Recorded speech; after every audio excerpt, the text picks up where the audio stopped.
Irman, tapos kuprador, kukupra ba? Kasi ang nagyaya, tuwang-tuwa na ako. Hindi ako makayaya, so wala ako siya lagi.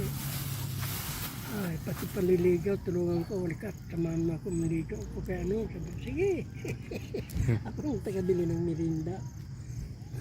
Ito ang buhay, sabi ko ba. Noon kasi ang 50 pesos malaki na eh. 10 centavos gano'n. May mabili na. Pepsi, 10, tapos 5 kopya. Picnic kami sa ilog, tabi ng ilog, kaming dalawa lang. Tapos ano din siya, mag-imagine din. Mag-imbita ta ng babae, sabi, ano imbita? Magsama kaya natin sa atin, ang papangit natin. Ikaw nagpangit, sabi. Ikaw pala. Guillermo din ang pangalan. Paras kaming Guillermo, kaya nagkaroon kami ng relasyon na tibay ba. Ang laki nasaan? Si ang gastos, lahat. Sus, sabi ko. Punta tayo sa, nag-aral man ako sa San Vincent Catholic sa Bayambang. Second year. Tapos, siya, tumigil na kaya talagang wala talagang, may kwarta sila kasi silang pinakamayaman dyan. Wala talagang utak ba. Kahit na anong araw niya, wala talagang pumapasok. Sus. Pag ano, sama ko sabi niya, hindi, sama ka, anong gagawin mo dun sa school? Sabi ko, baka madamay pa. Anak, pati sumama sa Manila kay lolo mo asyo, kami studio siya. Ginawa siyang washer ng picture. Tatawa ko sa taong yun. Pag uwi ko na matay ho, anong pila matay? Cancer. Uy, cancer tayo. Yung isa, nagtitinda ng tinapay. Sus, matanda na. Sabi ko, ano ba Pedring? Yan ba ang ano?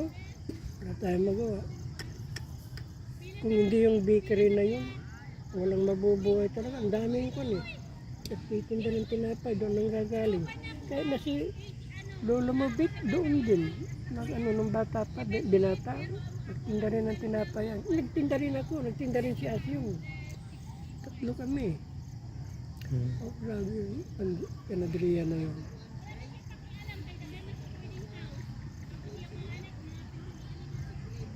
Nung nilipat yung chapel, wala, nagtampo siguro. Ano nangyari sa Wawa? Pwedeng lipat. Nilipat kay kinuha na yung lupa, binawi na yung lupa. Nilagay nila doon sa tabing ilog. Sus, Diyos ko po, nagbago ng takbo ng Wawa. Pati, maganda sana kay pinagawa ni Ramos yung tulay, diretso sa San Vicente. Kaso, nagbaha, lahat ng bahay sa Wawa, nag-iba. Sabi ko, saan yung bahay ni ano? Wala na, nanod ng ilog. Grabe pala dyan sa Wawa na yun. Pero doon din kami nabuhay.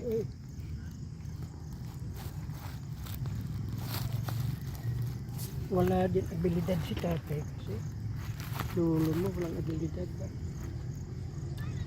Puro alam niya fishing lang. Pag walang isda siguro tatawa ko sa kanya kaya nag-angkosyo ng aso ba? Bininta niya ba? Ibibinta. Unang-una pa lang ginastusan na niya. Sus, kay kan man, minaman-manan na pala siya. Huli siya. Tumakbo. Iniwan niya yung daming tiklis ang aso. Magkano yun? Umuwi, hangos sa nos. Bakit tayo? Huli ako anak. Yung mga iniwan ko siyempre. Kaysa mapreso ako. Sabi ko, ganito pala. Bakit pala siya hulihin? Bawal man ang aso. Saan? Bawal man ang ibintang aso.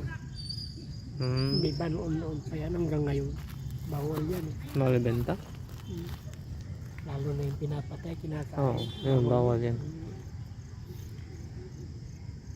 Wala, kay paborito ng tao.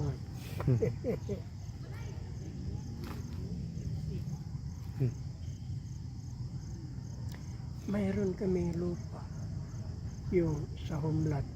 Tapos mayroon pang farmland. Mayroon pang coconut. Sabi ko, yung nanay ko, inura mo sa tod, Hmm. masyado siyang, sabi ko, mahirap talaga ang kulang ng pinag-aralan, sabi ko ba. Hmm. Biro mong, pwede ba makita yung pilis na ba, kung magkano ang balyo, ba, huwag ka nga makita lang. Nagtampo ako doon ba. Tapos yung silang dalawa ni Lola mo, Juanita, binigay niya. Sabi ko, discard pag sinanay sa akin. Okay, mukha daw nakukunin mo. Pwede ba yun? Pwede bang kukunin ka na wala man siyang pahitulot? Hindi pwede yan, di papayag ang isang banda. Lord. Sabi ko, anong nakita mo sa munikwan? Ang laki pala nun, parisukat niya, ang laki, sabi niya. Grabe. Lalo na yung humlat, sabi niya. Mahigit na 700 pala ang niya, square meter. Sabi ko, may tatanungin ko kung magkano value sa bangko. Yan ang ayaw niya eh. Una, nagkagulo-gulo. Ilan kami? 6 na lalaki, 4 na babae. Ang lalaki, swapang lahat.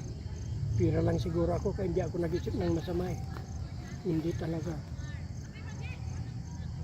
Tapos, lalo na yung sinaksak, yung namatay. Ako masyadong asta. Walang makikialam ha. Sabi niya, dapat akong natapos ang pag-aaral eh. Mayroon pala itong lupang ito, ganun siya. Ikaw matatapos kami pala na nauna sa iyo, sabi ko. Huwag ka na magsalita. Hindi pwede. Huwag yung gagalawin yan. Ako ano dyan, ayos. Tapos yung si Beth, yung lolo mo Beth, yung may-ari ng studio, akala ko yan, mayaman yan. Mayaman daw sila. Ang daming kutsi nga. Ang daming kutsi. Ang laki ng bahay. Wala man. Hindi mo natapos ang mga anak. Isa lang yung si Judy, yung nasa abroad. Tapos may mayaman na siyang anak daw. Ngayon, sabi ni lola mo, nate, mayaman na si Iking tayo. Sabi niya, ganun. Okay lang, salamat. Sabi ko ba. Tapos, ano ba yun? Sabi niya, walang kuya. Ako ang may-ari ng lupang yan dahil ako ang gumagastos ng buwis, sabi niya ba. Ito na naman, sabi ko. Ikaw na naman. Tapos yung Bing pa, yung namatay na rin. Dadalaw na lang kami na iwan eh. Yung siyang lolo mo John, yun lang. Kaming dalawa na lang. Tapos 3 babae. 5 na lang kami. Biro mo 10, 5 nang namatay. Wala man lang ako nakita ni isa. Pangilan ka gani, lolo? Ha? Pangilan ka? 2. Sunod ako kay Asyong. Kaso si Asyong, parang akong panganay kasi si Asyong, paglabas kay nanay, kay lola mo, inampun na siya ng lola ko. Lola na hindi man niya tunay na nanay kasi patay na yung tunay ng nanay niya. Inasawa lang ng tatay niya yan. Na hindi ko alam kung kasal o hindi siguro. Ngayon, sabi ko, ano ba ito? Ang daming umangkin sa lupa. Nung nangyari ay siya, bininta nila, tawag dito, tawag doon. Sabi niya, nandito na kami, lula mo eh. O kuya, nabinta namin ng ano, magkano? Wag ka na makialam sa magkano. Basta bigyan kita ng 25 mil. Ha? Ilang milyon yun? 10 lang tayo? 25 lang. Iba ng pakiramdam ko ba? Padadalan muna ka ng 10.